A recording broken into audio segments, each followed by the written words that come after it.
आपका Chamba today media पे मैं हूं अनिल कुमार और आप देख रहे हैं चंबा टुडे मीडिया से लाइव तस्वीरें। इस वक्त हम जो है चंबा के ऐतिहासिक चौगान में हैं और ऐतिहासिक चौगान चंबा से हमने जो है आज जिला चंबा के जो लोगों से चुनावी चर्चा जो है की है और जिला चंबा के लोगों ने जो है इस लोकसभा चुनावों में क्या कुछ कहा है, आइए आपको सुनाते हैं। धन्यवाद। लहर की बात तो अलग से ही, लहर तो इस टाइम कांग्रेस की ही है और जो बीजेपी ने जो इससे पूर्व में जो काम किए हैं उससे सारे लोग परेशान हैं। जो उन्होंने धर्म के नाम पर राजनीति करी, जाति के नाम पर राजनीति करी, इससे सभी लोग परेशान हैं। विकास के नाम पर बीजेपी ने कोई आज तक ऐसा काम नहीं किया जो विकास के नाम पर वोट मांगे, मगर कांग्रेस का जो है वो विकास के नाम पर ही कर रही है, प्रचार भी कर रही है और विकास उन्होंने किया भी इससे पूर्व भी। जैसे मनरेगा चलाया, इससे पहले सोनिया गांधी जी जो जिस टाइम 2014 में मेरे ख्याल सरकार थी, इससे पहले तो उन्होंने मनरेगा की स्कीम लेके आई, आरटीआई एक्ट लेके आए। मगर जब से बीजेपी आई, सरकार आई है, 10 साल हो गए, 10 साल में उन्होंने बस ये KYC कराओ, हर लोगों को परेशान किया। नोटबंदी जिससे कि कितने के कारोबार बंद हो गए, कितने लोग मर गए, इसमें ऐसे ऐसे कार्य किए जो कि आम पब्लिक के लिए बहुत ही मतलब निराशाजनक कार्य किए, जिससे काफ़ी लोग निराश भी हैं। और इसी को ये सिर्फ मंदिर के नाम पर राजनीति कर रही है, जैसे इन्होंने ठेका ले रखा है सबके हिंदुओं का जातिवाद के नाम पर। जिससे कि मैं पूरे तरीके से मैं अपनी तरफ से मेरे विचार यही हैं कि बीजेपी ने ऐसा कोई काम नहीं किया। कांग्रेस आने वाले टाइम पर इसमें सुधार करेगी और ये लगने वाले चुनाव है लोकसभा के, इसमें क्या लग रहा है कि किसकी लहर है? ये एक पूछने वाली बात है। सभी भारतवर्ष में मोदी की लहर है और क्या। मतलब कोई वजह भी तो होनी चाहिए मोदी लहर की, क्या है? जब से मोदी सरकार भारतवर्ष में आई है तो भारतवर्ष में जो हमारा विश्व में 10वां स्थान था वो 5वें स्थान पर आई। धारा 370 को हटाया गया, श्री राम मंदिर को बनाया गया और असंख्य ऐसे काम है जो मोदी सरकार में गरीबों के हित के लिए किए गए, चाहे वो महिलाओं के लिए हो, चाहे वो बुजुर्गों के लिए हो, चाहे वो बच्चों के लिए हो।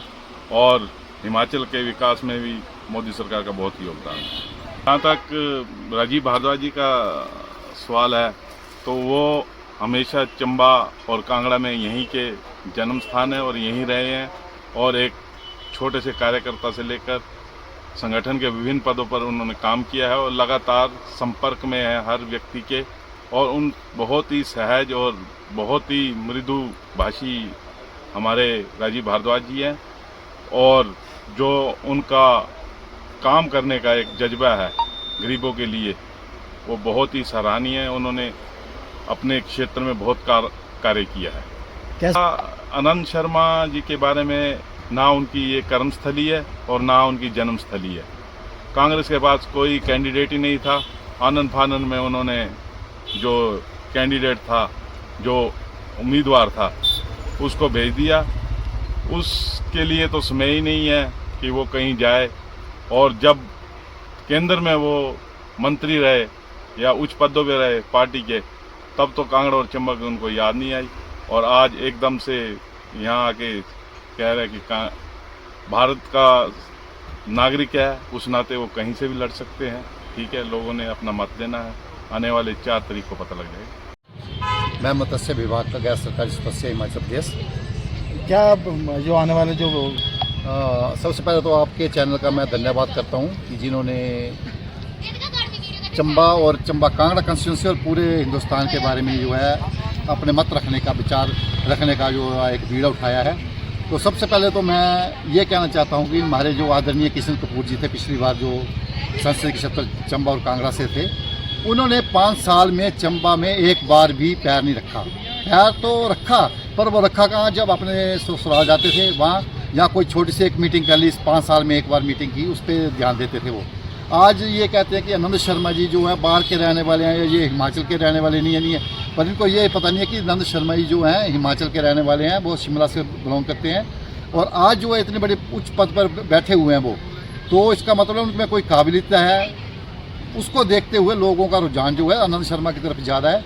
भाजपा वाले तो अब ये मुद्दा बना रहे हैं कि क्या किया क्या नहीं किया। आप देखो कि बेरोजगारी कहाँ तक पहुँच गई है। बेरोजगारी, महंगाई, जो सिलेंडर 400 का मिलता था अब 1000 का मिल रहा है। जो जिन लड़कों को रोजगार मिलता था, बेचारों का घर चलता था किसी भी तरीके से, उनकी जो जॉब मिलती थी, आज हिंदुस्तान में 2 करोड़ की तो बात कहीं, अब किसी को जॉब नहीं मिल रहा है। हमारे माननीय मुख्यमंत्री श्री सुखविंदर सिंह सुक्खू जी ने जो इंटरव्यू के लिए बोला था कि मैं 30,000 नौकरी दूंगा, वो उसकी प्रक्रिया चालू है। आचार संहिता लगने के बाद लगी थी तो उस वक्त ये बंद करना पड़ा, क्योंकि आचार संहिता में इसका उल्लंघन नहीं कर सकते हैं, तो उसके बाद फिर प्रक्रिया स्टार्ट हो जाएगी। मेन मुद्दा जो चंबा का है, चंबा का जो टनल का मेन मुद्दा है, जो माननीय सुखविंदर सिंह सुक्खू जी ने 5 करोड़ रुपये दे दिया उसकी DPR के लिए, और आज वो मुद्दा लेकर भाजपा जगह जगह बता रही है कि हम टनल करते थे। 15 साल तक इनका जो है कैंडिडेट यहाँ से चंबा से जीतता रहा, 15 साल इनको टनल का याद नहीं आई। आज वो टनल के मुद्दे पर जो है वोट मांग रहे हैं लोगों से। तो हमारा तो ये है कि हमारा प्रत्याशी स्ट्रॉन्ग है, और हमारे विधायक जी नीरज नैयर जी और जगह जगह जाके अपने प्रत्याशी के प्रचार कर रहे हैं। आज भी वो कहीं देख लो किसी पंचायत में पहुंचे होंगे, वहाँ पे उनका प्रचार कर रहे हैं। इनके तो ऐसा हो गया अब हाल तो कि खसियानी बिल्ली खंबा नोचे, ना कहीं जा रहे हैं ना कहीं कर रहे हैं, और बाजार में बैठ के ही बातें कर रहे हैं। अब ये लेकर बैठे हैं कि आनंद शर्मा जी को कि वो बाहर के हैं, चंबा कांगड़ा सिलेक्शन लड़ रहे हैं, इनको कोई कैंडिडेट नहीं मिला तो उन्होंने आनंद शर्मा को उतार दिया। तो फिर राजीव भारद्वाज का चंबा कांगड़ा से हैं, वो भी तो पठानकोट से हैं, वो भी क्लीनिंग करते हैं अपना जसूर में, नूरपुर में उन्होंने घर डाला। तो वैसे रहने पर तो पंजाब की है ना ये। तो मोदी जी भी तो कहाँ गुजरात है और कहाँ वाराणसी है, वहाँ से चुनाव लड़ रहे हैं। ये हिंदुस्तान का कहीं भी नागरिक है, वो कहीं से भी चुनाव लड़ सकता है। इसमें देश विदेश की बात नहीं है, ये तो तोड़ने वाली बात करते हैं, जोड़ने वाली बात नहीं करते हैं। धन्यवाद। हाँ जी, क्या नाम है जी आपका? क्या लग रहा है जो आने वाले चुनाव हैं, कैसे लग रहे हैं आपको, किसकी लहर है? सर इस बार तो लहर कांग्रेस की लहर चल रही है, क्योंकि युवा परेशान है, बेरोजगारी के कारण युवा बहुत परेशान है, महंगाई भी बहुत है, और जो भी ये वर्तमान जो सरकार चल रही है, इन्होंने एक ही मुद्दा बनाया, हिंदू और मुस्लिम, बाकी और कुछ नहीं चला रहे हैं।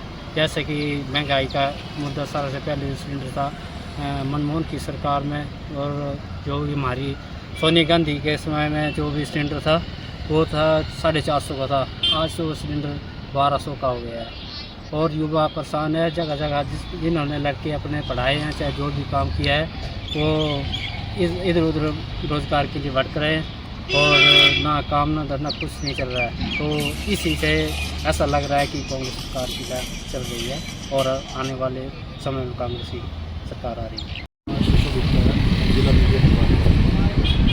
इस बार निस्संदेह भारत के सभी समस्त लोगों ने अपना मन बनाया है कि अब की बार मोदी सरकार, और ये विशेष इसलिए है क्योंकि पिछले 10 सालों का जो हम अपना अनुभव लें या जनमानस अपना अनुभव लेते हैं, उसमें महंगाई समेत भ्रष्टाचार और विभिन्न मुद्दों पे जिस तरह से केंद्र की सरकार ने कार्य किया है, वो देखने लायक है कि पिछले 10 सालों में से पिछले जो 10 साल बीते हैं उनमें ना तो करप्शन का कोई एक चार्ज लगा है, और महंगाई पे काफ़ी हद तक अंकुश लगा है। महंगाई की स्थिति अब से 10 साल पहले ऐसे थी कि जो अनाज के दाम थे, जो 200 रुपये किलो की दाल थी, वो अब 130 रुपये मार्केट में बिक रही है। जो सरसों का तेल था वो 220 रुपये बिक रहा था, अब 120-115 रुपये किलो का बिक रहा है।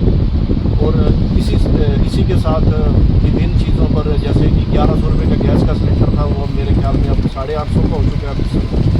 तो ये सब चीज़ें काफ़ी प्रभावित कर रही हैं आम जनमानस को। और वहीं जब हम देखते हैं कि हिमाचल में ही सिर्फ एक जब कांग्रेस की सरकार आई, इन्होंने बहुत से वादे किए, लेकिन उन वादों पे खरे नहीं